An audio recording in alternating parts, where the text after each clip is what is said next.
Que Dios le bendiga. Estamos en Biblia en un año con Familia de Jesús y estamos en el día número 32, donde leeremos Éxodo capítulo 9, Levítico capítulo 7 y el Salmo 49.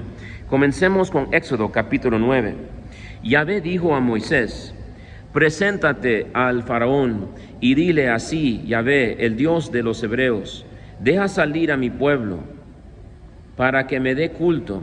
Si te niegas a dejarlo salir y lo sigues reteniendo, la mano de Yahvé caerá sobre tus ganados del campo, los caballos, los burros, los camellos, las vacas y las ovejas. Será una peste espantosa. Pero Yahvé distinguirá entre el ganado de Israel y el ganado de Egipto. No perecerá nada cuanto pertenece a Israel. Yahvé fijó un plazo en los siguientes términos: mañana hará esto Yahvé en el país. Al día siguiente cumplió Yahvé su palabra y murió todo el ganado de Egipto, mas del ganado de los israelitas no murió ni una res. El faraón mandó averiguar y efectivamente del ganado de Israel no había muerto ni una res. Sin embargo, el faraón se obstinó y no dejó salir al pueblo. Yahvé dijo a Moisés y a Aarón: tomen 2 puñados llenos de hollín de horno. Moisés lo echará al aire en presencia del faraón, y se convertirá en polvo fino sobre todo el país de Egipto, y originará en hombres y ganados úlceras que segregan pus por todo el país de Egipto.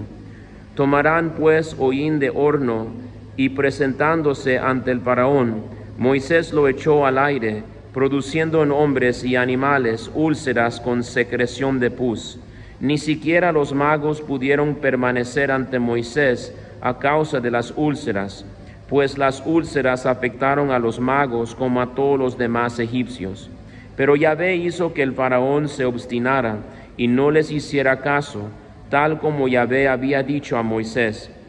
Yahvé dijo a Moisés: levántate de madrugada mañana, preséntale al faraón y dile: así dice Yahvé, el Dios de los hebreos, deja salir a mi pueblo para que me dé culto, pues esta vez voy a mandar todos mis plagas contra ti, tus siervos y tu pueblo, para que sepas que no hay como yo en toda la tierra. Porque si yo hubiera extendido mi mano y te hubiera herido con peste a ti y a tu pueblo, ahora ya habrías desaparecido de la tierra.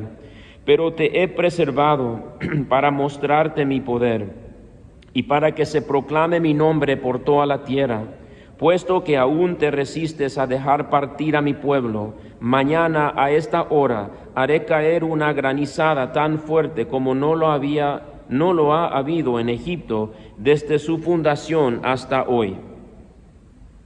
Ahora pues, manda recoger tu ganado y cuanto tienes en el campo, sobre todos los hombres y animales que se hallen en el campo, y no sean recogidos en casa, caerá el granizo y los matará. Los siervos del faraón que temieron la palabra de Yahvé recogieron en casa a sus esclavos y ganados, mas los que no hicieron caso de la palabra de Yahvé dejaron en el campo a sus esclavos y ganados. Yahvé dijo a Moisés: extiende tu mano hacia el cielo, y caerá granizo en todo el país de Egipto, sobre los hombres, los ganados y sobre toda la hierba del campo en el país de Egipto. Moisés extendió su cayado hacia el cielo, y Yahvé lanzó truenos, granizo y rayos a la tierra. Yahvé desencadenó una lluvia de granizo sobre el país de Egipto. El granizo y los rayos mezclados con el granizo fueron tan fuertes que nunca se había visto una cosa semejante en el país de Egipto desde que comenzó a ser nación. El granizo devastó cuanto había en el campo, hombres y animales, en todo el país de Egipto. El granizo machacó también toda la hierba del campo y tronchó todos los árboles del campo. Tan solo en la región de Gosén, donde habitaban los israelitas, no hubo granizo. El faraón hizo llamar a Moisés y a Aarón y les dijo: esta vez he pecado, Yahvé es justo y mi pueblo y yo somos culpables. Rueguen a Yahvé: basta ya de truenos y granizo. Yo los dejaré salir y no tendrán que quedarse más tiempo aquí. Moisés le respondió: Cuando salga de la ciudad extenderé mis manos hacia Yahvé. Cesarán los truenos y no habrá más granizo, para que sepas que la tierra entera es de Yahvé. Pero sé que tú y tus siervos aún no temen a Yahvé, Dios. Se estropearán el lino y la cebada, pues la cebada estaba ya en espiga y el lino en flor. El trigo y la espelta no se estropearon por ser tardíos. Moisés salió de la presencia del faraón y de la ciudad, extendió las manos hacia Yahvé y cesaron los truenos y granizos, y no cayó más lluvia sobre la tierra. Cuando el faraón vio que había cesado la lluvia, el granizo y los truenos, él y sus siervos se obstinaron de nuevo. Se obstinó pues el faraón y no dejó salir a los israelitas, como Yahvé había dicho por boca de Moisés. Ahora pasamos a Levítico capítulo 7. Esta es la ley del sacrificio de reparación. Es cosa sacratísima. En el lugar donde inmolan el holocausto, inmolarán la víctima de reparación, y su sangre se derramará sobre todos los lados del altar. Se ofrecerá toda la grasa de la víctima, el rabo y la grasa que recubre las entrañas, los 2 riñones y la grasa adherida a ellos, y a los lomos y el lóbulo del hígado. Se apartará toda esta grasa junto con los riñones. El sacerdote lo quemará sobre el altar como manjar abrasado para Yahvé. Es un sacrificio de reparación. Podrán comerlo todos los sacerdotes varones. Se comerá en lugar sagrado. Es cosa sacratísima. El sacrificio por el pecado es como el sacrificio de reparación. Tienen la misma ley. La víctima pertenece al sacerdote que haya hecho la expiación con ella. La piel de la víctima de un holocausto presentado por alguien será para el sacerdote que ha ofrecido el holocausto. Toda oblación cocido al horno y toda la preparada en cazuela o en sartén pertenece también al sacerdote que la ofrece. Pero toda oblación amasada con aceite o seca será para todos los hijos de Aarón en porciones iguales. Esta es la ley del sacrificio de comunión que se ofrece a Yahvé. Si se ofrece en alabanza, se ofrecerán juntamente con el sacrificio de alabanza panes ácimos amasados con aceite, tortas ácimas untadas de aceite y tortas de flor de harina amasadas con aceite. Se añadirá esta ofrenda a las tortas de pan fermentado y el sacrificio de comunión en alabanza. Se reservará una pieza de cada clase como tributo a Yahvé y corresponderá al sacerdote que haya derramado la sangre del sacrificio de comunión. La carne del sacrificio de comunión en alabanza se comerá el día mismo de su ofrecimiento, sin dejar nada de ella para la mañana siguiente. Si se ofrece la víctima en cumplimiento de un voto o como ofrenda voluntaria, se comerá el mismo día en que ha sido ofrecida, y lo que sobre deberá comerse al día siguiente. Pero al tercer día será quemada lo que quede de la carne de la víctima. Si se come la carne de un sacrificio de comunión al tercer día, no obtendrá favor el que lo ofrece, no se le tendrá en cuenta, será abominación, y quien coma de ella cargará con su iniquidad. No podrá comerse la carne que haya tocado cualquier cosa impura, será consumida por el fuego. Toda persona pura podrá comer la carne, pero quien en estado de impureza coma carne del sacrificio de comunión presentado a Yahvé, ese será excluido de su pueblo. Si alguien toca cualquier cosa inmunda, sea inmundicia de hombre o de animal, o cualquier otra abominación impura, y luego come de la carne del sacrificio de comunión ofrecido a Yahvé, será excluido de su pueblo. Habló Yahvé a Moisés y le dijo: Di esto a los israelitas: no comerán grasa de buey, ni de cordero, ni de cabra. La grasa de animal muerto o destrozado podrá servir para cualquier uso, pero en modo alguno la comerán. Porque todo aquel que coma grasa de animal que suele ofrecerse como manjar abrasado a Yahvé será excluido de su pueblo. Tampoco comerán sangre, ni de ave ni de otro animal, en ninguno de los lugares en que habitan. Todo el que coma cualquier clase de sangre será excluido de su pueblo. Yahvé habló a Moisés y le dijo: di esto a los israelitas: quien ofrezca a Yahvé un sacrificio de comunión, presente a Yahvé una porción de su sacrificio. Con sus propias manos presentará los manjares que se abrasarán para Yahvé. Él mismo presentará la grasa y el pecho para que sea consagrado por el rito del balanceo ante Yahvé.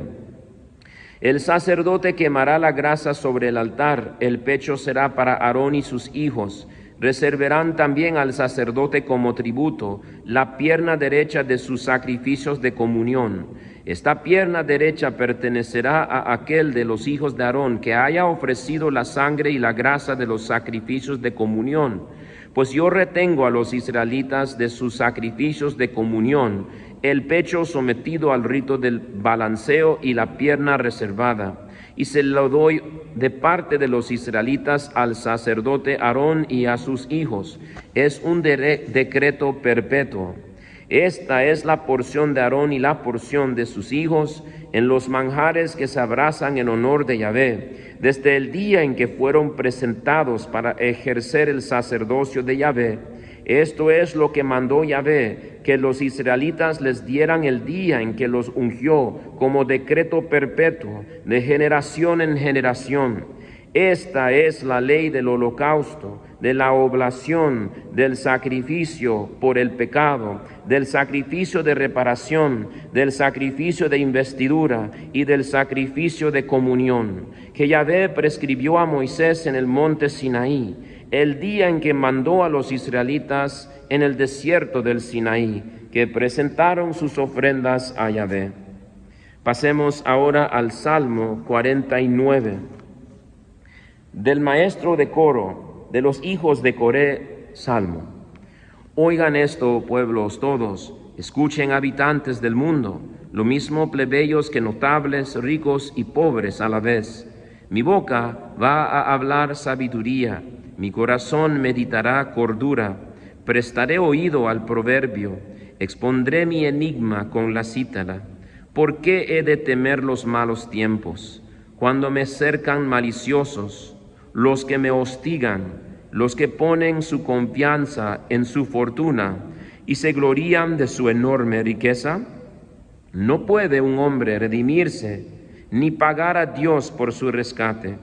Es muy caro el precio de su vida y nunca tendrá suficiente para vivir eternamente sin tener que ver la fosa. Puede ver sin duda morir a los sabios, lo mismo que perecen necios y estúpidos, y acabar dejando a otros sus riquezas. Sus tumbas son sus casas eternas, sus moradas de edad en edad, y habían dado su nombre a países. El hombre opulento no entiende, a las bestias mudas se parece. Así andan ellos seguros de sí mismos, y llegan al final contentos de su suerte. Como ovejas son llevados al Seol, los pastorea la muerte. Van derechos a la tumba, su imagen se desvanece, el Seol es su mansión. Pero Dios rescatará mi vida, me recobrará de las garras del Seol. No temas si alguien se enriquece cuando crece el lujo de su casa, que al morir nada ha de llevarse, no bajará su lujo con él. Aunque en vida se daba para bienes, te alaban cuando todo te va bien. Irá a unirse a sus antepasados, que no volverán a ver la luz. El hombre opulento no entiende, a las bestias mudas se parece. Esto es palabra de Dios, queridos hermanos. Vemos en Moisés, en Éxodo, hoy día capítulo 9, seguimos viendo a Moisés siendo como un intermediario, un mediador entre Dios y el pueblo de Israel, entre Dios y Egipto. Y entonces Él actúa como un intermediario y también un intercesor. Y vemos que este es el plan de Dios. Dice Hebreos capítulo 13, versículo 8, que el Señor Jesucristo, Dios, es el mismo ayer, hoy y siempre. Entonces vemos que ayer, con el tiempo de Moisés, Dios le agradó utilizar un ser humano como un intermediario y como un intercesor. O sea, Él no habló directo al faraón, yo soy Dios y tú tienes. No, sino que eligió a Moisés. A él sí le habló directamente, le comunicó su plan y lo utilizó como un instrumento, ¿no? De la manera no lindo, o sea, con amor. Él le eligió, lo llamó y lo envió. Y Dios le complace utilizar de esta manera o enviar a sus hijos para hacer el trabajo suyo, para poder predicar, para poder ser intercesor. Y mira que era efectivo, porque cuando Moisés abría la mano, cesaba el granizo, cesaba la tormenta, por medio de la intercesión de Moisés. Entonces esto nos habla de Jesús, que va a ser el mediador entre los hombres y Dios, que va a dar su vida por todos nosotros. Pero Jesús también tiene sus intermediarios, tiene personas. En Mateo 28, Él envía a sus apóstoles, hagan discípulos, bauticen en el nombre del Padre y del Hijo y del Espíritu Santo. En 2 Corintios 5, 17 en adelante, Pablo dice, somos embajadores de Dios. Entonces también Jesús tiene sus intermediarios que pueden predicar la palabra, que pueden interceder, y su intercesión ahora es más efectiva que la de Moisés, porque ahora es Cristo en nosotros que intercede, Cristo en nosotros que predica, y hay algo más grande en Jesús que en Moisés y en Salomón. Y vemos también en Levítico como unas cuantas cosas. Uno es que vemos que muchas cosas en la ley levítico ya no se hace hoy en día. Apuntaba hacia el sacrificio de Cristo, estaba preparando para el sacrificio de Cristo y que Él iba a ser nuestra ofrenda. Pero muchas veces dice que esto será en perpetuidad, esto será para siempre o por todas las generaciones. Y nos damos cuenta que eso significa, en la lenguaje bíblica, esto será hasta el Nuevo Testamento, hasta el fin de un mundo, hasta el fin en el sentido de el Antiguo Testamento y el comienzo del Nuevo Testamento. Entonces con Jesucristo ya no tenemos que matar cabras, ya no tenemos que matar animales. Él es la ofrenda que damos al Padre. Pero fíjate aquí cómo, por ejemplo, aquí está la famosa parte en Levítico 7, que no hay que comer sangre, ¿verdad? Los hermanos testigos de Jehová son un ejemplo de qué hace a veces los hermanos evangélicos y protestantes. A veces toman una frase de la Biblia fuera de su contexto para usarlo como un pretexto contra la Iglesia Católica, para decir que no está bien. Y en este caso los testigos de Jehová dicen que no hay que comer sangre, no se puede comer morcilla y mucho menos el cuerpo y sangre de Cristo. Y entonces, pero citan Levítico 7, por ejemplo, donde dicen no comerás la sangre de ningún animal. Entonces ellos lo toman a un extremo y ni reciben transfusión de sangre. Pero nos damos cuenta que están haciendo lo mismo que otros evangélicos hacen. Sacan un texto fuera de contexto para empujar un pretexto, una idea. La idea, no se puede comer carne, ¿ves? Dice Levítico 7, y dice eso será para la perpetuidad, para todas las generaciones. Pero si ellos serían coherentes, entonces tendrían que cumplir con toda la ley de Levítico, donde a cada rato está diciendo, este es para la perpetuidad, este es para siempre, este es para las generaciones. Los testigos de Jehová tendrían que sacrificar cabras y animales, y en cada lugar que dice, y esto será para perpetuidad. Pero fíjate cómo escogen lo que quieren y dejan al lado eso como si no está escrito, como si no existe, y solo resaltan lo que a ellos les pertenece, o lo que ellos quieren, lo que les conviene. No hay que comer sangre, y ahí dice la palabra de Dios, y es para todas las generaciones. La Iglesia Católica está equivocada, pero resulta que es un texto sacado de su contexto, porque en el contexto nos damos cuenta que esa ley, como todas las otras que dicen hasta la perpetuidad, van a ser abolidos y van a ser transformados, van a llegar a su culmen en Cristo, y ya no se va a necesitar matar animales, y ahora sí vamos a comer la sangre ¿de quién? De Cristo, porque en la sangre está la vida, y Jesús dice: come mi cuerpo y sangre, en Juan 6, para decirnos: el que come y bebe mi sangre tiene vida. Entonces ahí estamos, ahí vemos. Entonces, qué importante en cada cosa que nos atacan a nosotros católicos, cuando usan la Biblia, muchas veces es un texto fuera de contexto. Y si podemos ver ese texto y leerlo en su contexto, así como para esto, muchos temas que argumentan contra la iglesia, si vemos ese texto en su contexto, y nos damos cuenta que no ataca a la iglesia, sino que confirma lo que la iglesia católica enseña. Qué importante, hermanos. Y en el Salmo de hoy también había algo muy profundo, tantas cosas hay realmente, pero quería yo resaltar una de ellas,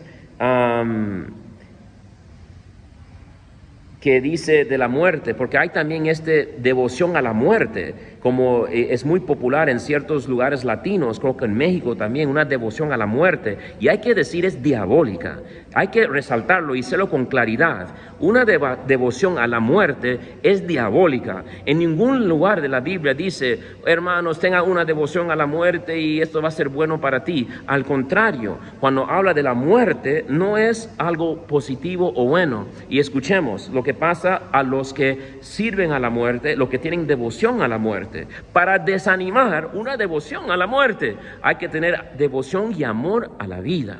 Y dice el versículo 15, el Salmo 49, como ovejas son llevados al Seol, al lugar de los muertos, los pastorea la muerte, ¿Y dónde van? A ver si van derecho al cielo, derecho a la alegría, derecho a la vida. Escuchemos: van derechos a la tumba, su imagen se desvanece, el Seol es su mansión. Entonces, queridos hermanos, vemos que la muerte no es tener una devoción a la muerte. Cuando la Biblia dice la muerte te va a pastorear, no te dice te va a pastorear hasta la vida, sino a la tumba, vas a desvanecer, y en la muerte, el Seol, el lugar de los muertos, va a ser tu mansión. Pero Jesús dice: Él tiene una mansión para nosotros en la casa de su Padre. No servimos a la muerte, servimos a la vida, y su nombre es Jesucristo. Dios le bendiga.